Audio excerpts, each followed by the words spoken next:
So this is actually a very interesting problem about a sort of like how you can use torque to determine a tipping point.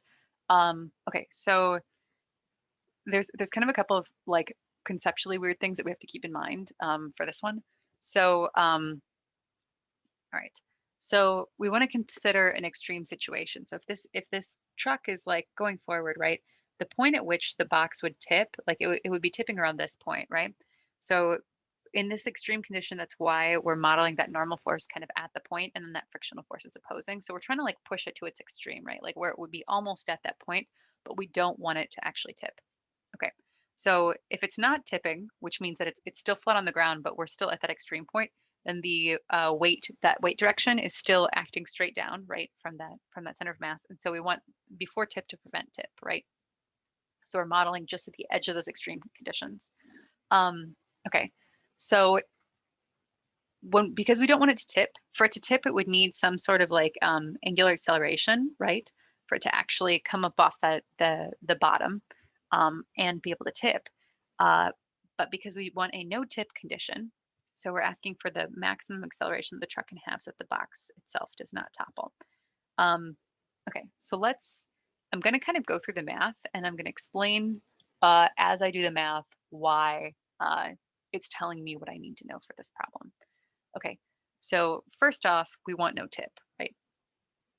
So we want the sum of our torque to be equal to 0 because we want that angular acceleration to be equal to 0. We don't want that box to come up on that corner, okay?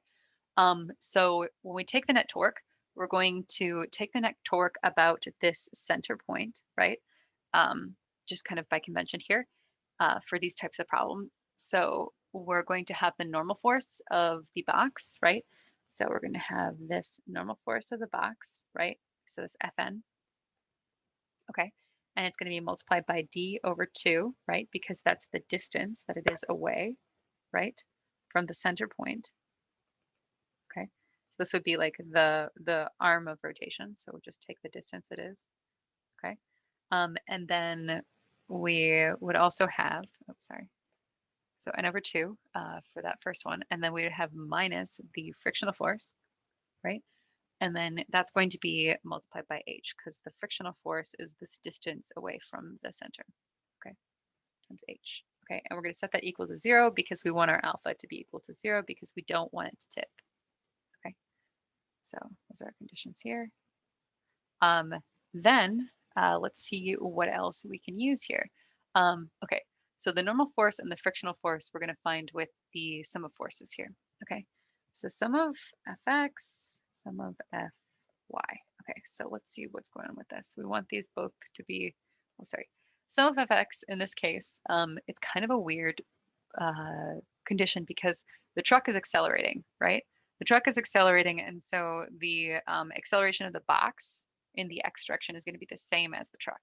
So this is still a statics problem because we're trying to maintain an equilibrium, but it's weird because we're maintaining an equilibrium while it's accelerating.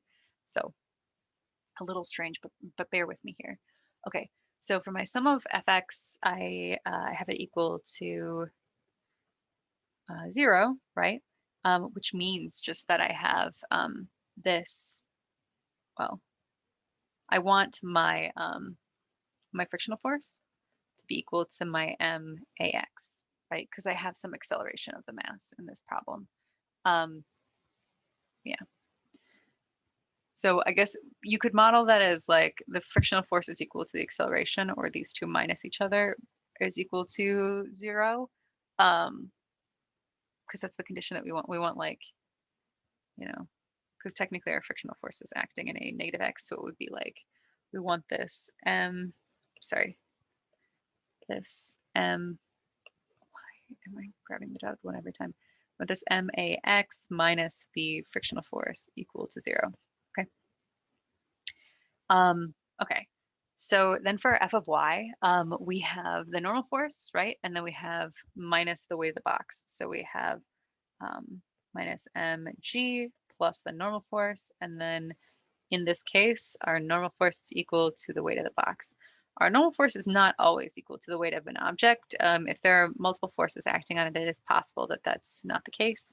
So we always do need to solve for the normal force, okay? So just like we did there. So we have our normal force here. Okay, so what can we do with that? Well, so we, in this question, we're trying to solve for the max acceleration where we can still maintain this condition that we set up, right? Where we can still maintain that everything is imbalanced, or everything is balanced, not imbalanced, I guess that's the opposite. So let's try to, so we set our frictional force equal to max, and then we can sub in mg for n. So let's take our sum of torques equations and then plug in these two things, and then we can get an expression for ax here. Okay, so we have mg times d over 2 minus, what was the frictional force, max, okay, which we're just putting it into this equation here. We're taking this equation and we're moving it down. Let me call this like 3. So we're taking this and moving it down, and then we're plugging in our values for 1 and 2. Right. All right. So this was N, and this was the frictional force, right?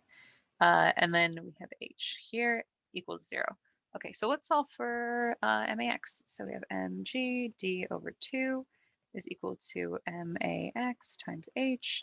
So mg d over 2, right, divided by mh is equal to ax, right, max. See if we can simplify that at all. Yeah, we can cancel out that. Yeah, we can cancel out the m. So let's clean this up a little bit, take out those this here, and then we can say gd over 2h. Okay, so let's do gd over 2h. So this is our final solution for ax max. Okay, so what does that tell us? So that's the maximum acceleration that we can achieve and not tip our box, basically. So it's interesting because it's just sort of like a factor of the dimensions of the box versus the actual mass of the box.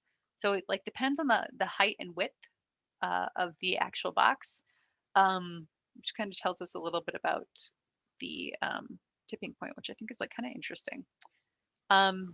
So that kind of sums up what I have for examples for today.